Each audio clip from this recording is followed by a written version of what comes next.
اس کی لوری کے لیے لفظ کہاں سے لاؤں؟ سارے عالم کے مقدر کو جگایا جس نے، جس کے جھولے پہ ملائک نے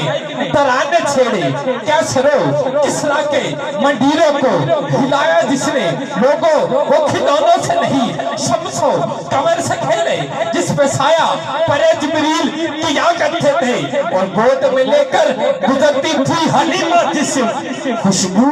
اس راہ کو خار دیا کرتے تھے۔ کہیے سبحان اللہ کہ چہرہ ہے کہ انوار دو عالم کا صحیفہ، چہرہ ہے کہ انوار دو عالم کا صحیفہ، آنکھیں ہیں کہ بحرین تقدس کا رہی ہے، ماتھا ہے کہ وحدت کی تجلی کا ہے ورق، عارض ہے کہ والفجر کی آیت کے نمی ہے، گیسو ہے کہ واللیل کے بکھرے ہوئے سائے، گیسو ہے کہ واللیل کے بکھرے ہوئے سائے، ابرو ہے کہ کوسین شب قدر کھلے ہیں، گردن ہے کہ برفر کے زمین اوج سریچا، لب صورت یاقوت شعاع میں گھلے ہیں، قد ہے کہ نبوت کے خد و خال کا معیار، ارے بازو ہے کہ توحید کی عظمت کے علم ہے، سینہ ہے کہ رمز دل ہستی کا خزینہ، بازو ہے کہ توحید کی عظمت کے علم ہے، کہنے کو تو ملبوس سے بشر اوڑ کے آیا، کہنے کو تو ملبوس سے بشر اوڑ کے آیا، لیکن یا رسول اللہ تیرے احکام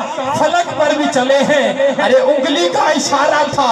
کہ تقدیر کی ضربت، مہتاب کے ٹکڑے آقا تیرے قدموں میں گرے ہیں، مہتاب کے ٹکڑے تیرے قدموں میں گرے ہیں، مہتاب کے ٹکڑے تیرے قدموں میں گرے ہیں۔ تو وہ سرائی کی کشا لکھتا ہے کہ سونا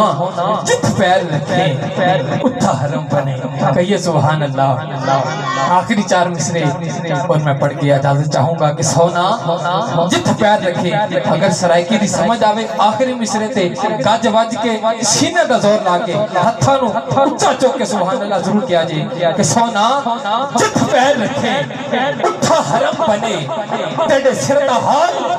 خدا جانے،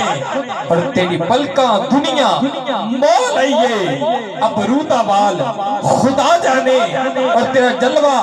اکھ تو وزنی ہے جھلے کیڑا جھال خدا جانے، تسا کیا کیا ہو اے نور خدا اے وچلی گل خدا جانے، تسا کیا کیا ہو اے نور خدا اے وچلی گل خدا جانے۔ آئیے سامعین محترم، میں اگلے ثنا خانہ مصطفیٰ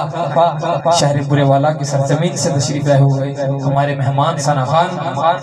حافظ محمد عامر منظور آسی صاحب سے التماس گزار ہوں کہ وہ آئیں اور آقا پاک کی بارگاہ میں ہدینات پیش فرمائیں۔ استقبال کیجئے نعرہ تکبیر، نعرہ رسالت، نعرہ رسالت، نعرہ حیدری،